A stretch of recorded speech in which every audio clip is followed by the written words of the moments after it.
20 gene-forged demigods, each one a convergence of the Emperor's own genetic material and years of secret labor beneath the Himalayan Mountains. Not soldiers, not weapons, rulers, administrators. The philosophical and logistical backbone of a galactic civilization that hadn't been built yet. Each Primarch was designed to govern, to stand at the intersection of military command, civil law, and long-term statecraft, with specialized aptitudes layered on top of that foundation, depending on what the Great Crusade would demand of them.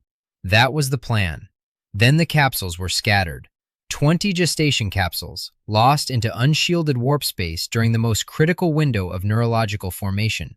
20 units, exposed to the raw, howling madness of a dimension that runs on emotion and corruption. At the exact moment their personalities, their drives, their core behavioral architecture was still being written.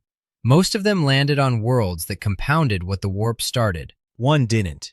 His name is Roboute Guilliman, or as a significant portion of the fanbase prefers to call him, Runglethorp Gargonolli.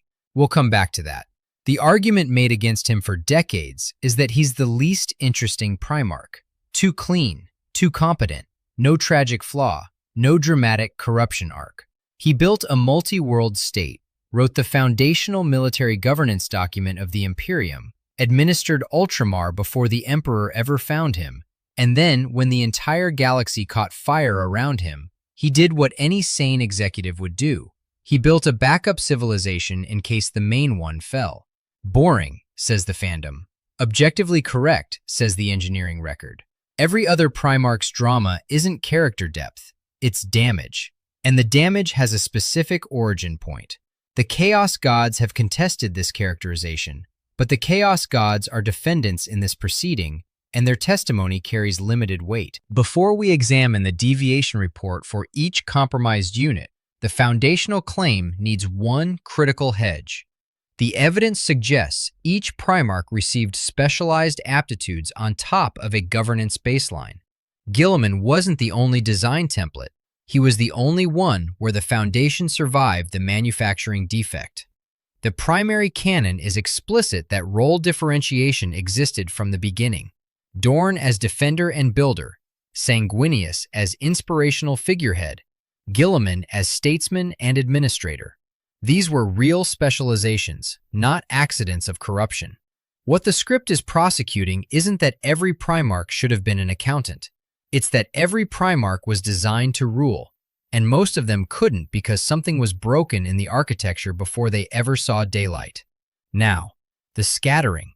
The traditional account holds that the Chaos Gods themselves breached the Geller fields protecting the gestation capsules. That account has decades of canonical standing and isn't easily dismissed. But recent canon from the Siege of Terra series introduces a different account and a specific name. Erda, a female perpetual, one of those rare immortal humans scattered across history who had contributed her own genetic material to the Primarch gene templates. She was trusted by the Emperor at the deepest level of the project. And according to this newer account, she was the one who scattered all 20 capsules into the warp. Not the Chaos Gods, not a breach, a deliberate act by someone who had helped build the very thing she was destroying, out of moral objection to where she believed the Emperor's conquest was heading. Two canonical accounts, one older and one recent, occupy the same space in the lore. Both deserve acknowledgement. The exact mechanism of the scattering isn't specified in the available record. What the available record does confirm is that whoever scattered those capsules understood exactly what unshielded warp exposure during neurological formation would do. And then they did it anyway. 20 capsules entered the warp unprotected. 20 capsules landed on 20 different worlds. And on each of those worlds, the environment finished writing whatever the warp had started. Deviation Unit 1, Rogal Dorn, Imperial Fists, 7th Legion. Capsule landed on Inwit, an ice world of extreme environmental harshness. The population had adapted to it through stoicism and duty-centered philosophy so severe it bordered on cultural pathology. Dorn absorbed that environment completely. The governance baseline was still there. The Imperial Fists became arguably the most disciplined legion in the Crusade. But the warp's signature on Dorn was hyper-specialization in defense and an inability to admit fault so acute it became strategically dangerous. The 7 words, his difficulty admitting error in the Codex Astartes debate, is part of the record. When you are genetically engineered to govern, but your emotional architecture has been overwritten by a planet that treats vulnerability as death, you don't lose the capability for administration. You lose the flexibility that makes administration survivable. Dorn held Terra. That's in the record. What's also in the record is that he held it with a psychology the Emperor's original spec never intended, forged on a world that punished any admission of weakness with death. Deviation Unit 2, Sanguinius, Blood Angels, 9th Legion. His capsule came to rest on Baal Secundus, a moon, not the planet itself, and what happened there is documented in direct canon. The touch of chaos had changed him. Tiny vestigial wings, like those of an angel, emerged. Physical mutation from warp exposure during development. He carried that mutation, and everything it implied about the warp's interest in him, for his entire life. The governance baseline in Sanguinius is visible. He was the Primarch other Primarchs looked to for moral authority, which is an administrative function, not a military one. But the long-term corruption output wasn't his wings. It was the Black Rage, the psychic curse passed to every Blood Angel's successor, causing them to relive his death at Horus's hands over and over again, across every generation of Marines who carry his gene seed. That's not a character flaw. That's a firmware infection that propagated through every child of his bloodline. Sanguinius died at Terra. He was killed by Horus aboard the Vengeful Spirit before the Emperor ended the heresy. He died as something magnificent and broken simultaneously, and neither of those facts cancels out the other. Deviation Unit 3, Angron. World Eaters, 12th Legion. This one requires precision, because this is where the sabotage argument is most vulnerable to being misunderstood as condemnation. Angron's capsule landed on Nuceria. He arrived without the butcher's nails. That is confirmed. The nails weren't part of his design, not a manufacturing defect, not something the Emperor built into him. When he landed on Nuceria, he was a Primarch, a gene-forged demigod with the Emperor's own administrative potential encoded in his cells. What Nuceria's rulers did was enslave him, force him into gladiatorial combat, and then, when he refused to kill a fellow gladiator named Enomaus, and when he insulted the ruling class the canon calls the High Riders, they punished him. They implanted the butcher's nails, a cortical modification that physically remapped his brain, destroying emotional regulation and making the only accessible sensation one of violent rage. He could no longer feel pleasure in anything except anger. When the Emperor retrieved him from Nuceria, the Archmagos Vel Caradar spent 7 hours examining the nails and concluded they couldn't be safely removed. The Emperor knew this. He took Angron off Nuceria anyway. Without saving the gladiators Angron had been fighting alongside, a decision that permanently destroyed whatever trust might have been built between them. Angron isn't a monster because the Emperor failed. He isn't a monster because the warp corrupted him. He is a man whose brain was surgically rewritten against his will, whose grief was compounded by abandonment, and whose corruption into a demon prince of Khorne follows a causal chain that starts with a decision made by slavers on Nuceria before the Emperor ever arrived. The governance baseline never had a chance. Angron didn't choose any of this. The prosecution wants that on the record. Deviation Unit 4, Fulgrim. Emperor's Children, 3rd Legion, Chemos, a bleak mining world in perpetual twilight, surrounded by warp storms. Resource scarcity so severe it made obsessive self-improvement the only viable survival strategy. Fulgrim absorbed that environment and built a legion of perfectionist shock troops who were, by most metrics, the most technically refined force in the Great Crusade. The baseline survived better in Fulgrim than in most, right until Slaanesh, who had been watching this particular psychological profile for a very long time, found the exact frequency of Fulgrim's need for perfection and pulled.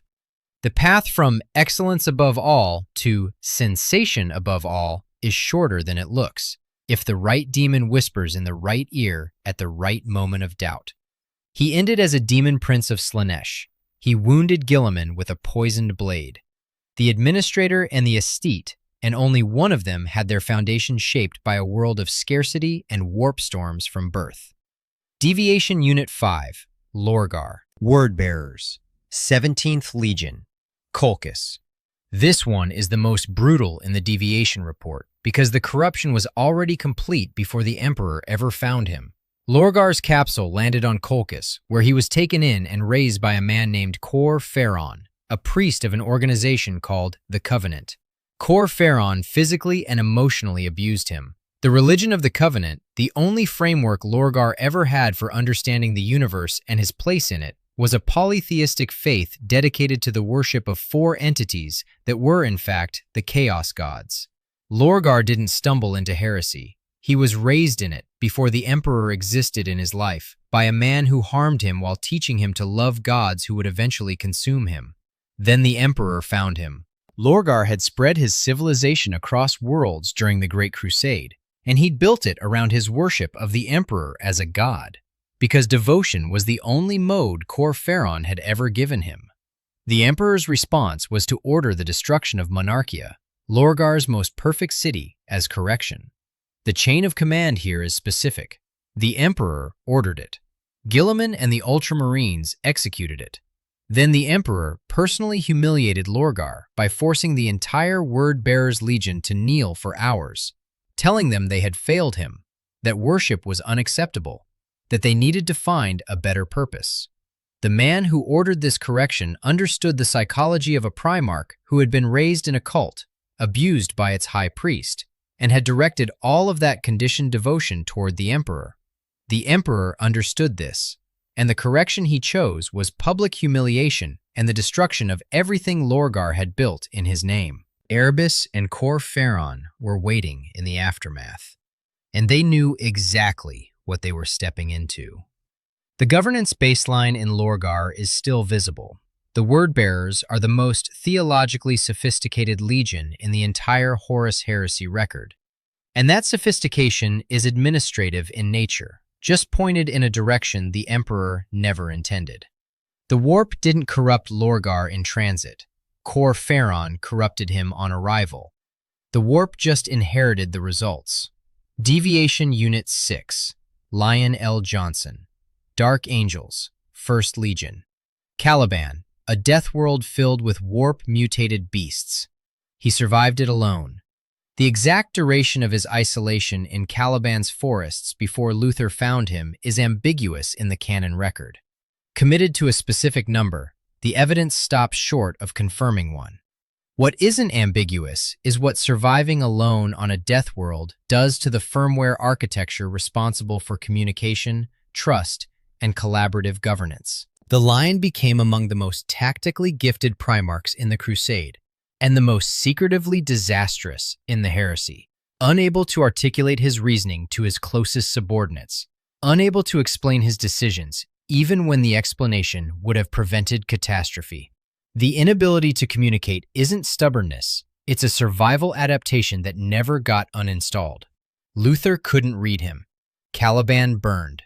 The schism between the Dark Angels and the Fallen continues 10,000 years later because a Primarch's governance architecture was overwritten by a death world that treated transparency as a liability. The baseline was there, he just couldn't speak it. Now, Roboute Guilliman, Roblox Grillmaster, whatever name we're using today, his capsule landed on Macragge, a cold world, austere but not hostile, with a functioning civic tradition already in place when he arrived. He didn't survive it, he administered it. By the time the Emperor found him, he had already organized a multi-world state under a single governance structure, the realm of Ultramar, with clear political, economic, and military frameworks intact. The 500 worlds of Ultramar operated on a tithe system that is frequently misread as monetary extraction. It wasn't.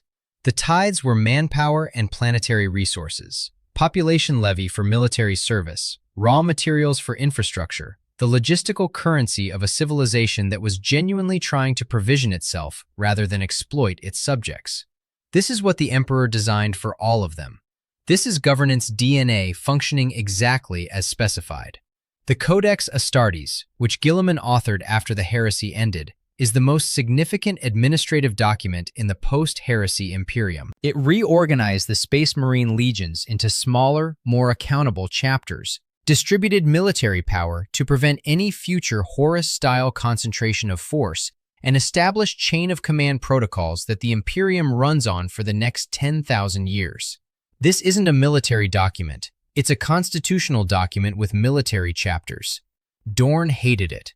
The argument about the Codex, played out between Guilliman and Dorn in the years after the Siege of Terra, is essentially an argument between a man whose foundation survived and a man whose foundation had been partially overwritten by Inwit. During the heresy itself, Guilliman's timeline requires accuracy because Adam_037 in the comment section of a competitor video is sitting at friction point 9 of 10, specifically waiting for someone to get this wrong. So, Istvan III came first, Horus's loyalty test, the virus bombing of his own legion's loyalist elements. Istvan V followed, the drop site massacre, where 7 loyal legions were lured to what they believed was a reinforcement operation, and were systematically destroyed by traitor forces from both directions. The Iron Hands, Salamanders, and Raven Guard were effectively eliminated as functioning forces in a single engagement. The Wordbearers then worked a massive warp ritual, the Ruin Storm, that divided the Imperium with a galaxy-spanning warp storm, specifically cutting Guilliman off from Terra. He couldn't reach the Siege of Terra because the Ruin Storm made that route effectively impassable. His response to being cut off from the capital of a civilization that might be dying was to build a fallback civilization on Macragge, the Imperium Secundus project, intended to preserve everything that could be preserved if Terra fell. This isn't the action of a warrior who doesn't know what to do when the fighting moves away from him. This is the action of a man whose administrative function runs so deep that his response to potential civilizational collapse is to start a new civilization. Sanguinius was at Terra. Dorn commanded the defense of the Imperial Palace. Sanguinius died aboard the Vengeful Spirit at Horus's hands before the Emperor ended the heresy. Guilliman arrived too late, which is the Ruin Storm's contribution to the tragedy, not his. After the heresy, he built the Scouring and wrote the Codex, then took a poisoned blade from Fulgrim that put him in stasis for approximately 10,000 years. He woke up in approximately 999 M41 to find the Imperium had spent 10,000 years treating his governance document as sacred scripture, had forgotten almost entirely why the Primarchs existed, and was losing a multi-front war against everything simultaneously. His reported response to the state of the 41st Millennium Imperium isn't pride. It's documented horror at what had been done, or rather not done, in his absence. He was appointed Lord Commander. He deployed the Primaris program, long prepared by Archmagos Belisarius Call, under instructions Guilliman had left before going into stasis. He is currently the most powerful functional executive the Imperium has had in 10,000 years, which is either inspiring or terrifying depending on which version of the Imperium you wanted. For 10,000 years, the fandom looked at all of this and called him boring. No fall from grace, no tragic psychological wound, no dramatic demon possession or gladiatorial trauma or death world communication disorder. He does what the label says. He administers. He legislates. He builds. 20 gene-forged demigods, each carrying the Emperor's own genetic code, each designed to stand at the apex of civilization and governance, and most of them were exposed, in transit or on arrival or in the aftermath of arrival, to conditions that corrupted the firmware that made governance possible. They aren't failures, they are sabotaged units, each one carrying a deviation from the same baseline, each deviation traceable to a specific mechanism of damage. Angron didn't choose the nails, the lion didn't choose Caliban's silence, Lorgar didn't choose Cor Pharon, Fulgrim didn't choose the warp storms that circled Chemos. Sanguinius didn't choose what touched him on Secundus. Dorn didn't choose Inwit's psychology. One unit booted clean. One unit ran the governance stack, the legal architecture, the logistical framework exactly as designed.